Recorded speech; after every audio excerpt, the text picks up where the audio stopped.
Binulong bakit? Sama ng ugali. Masama ugali magulang mo kahit pinulong. Kawawa naman. Sige na, magpakabuso ka dyan. Ano? Ba't saan galing yan? Sa Papawan daw nakatira. Ay wala daw magulang, wala daw kasama sa bahay nila. Lola niya namatay na raw. Oo. Ngayon ang problema, saan sa uwi? Ay saan sa... Namamalimos daw siya.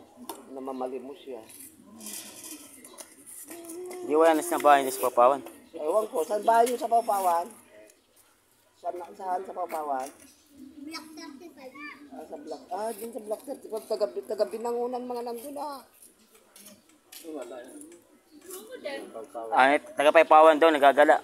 Wala pa daw kain. Ah? Kami na isa kung payakang. Anak nito yung kasama.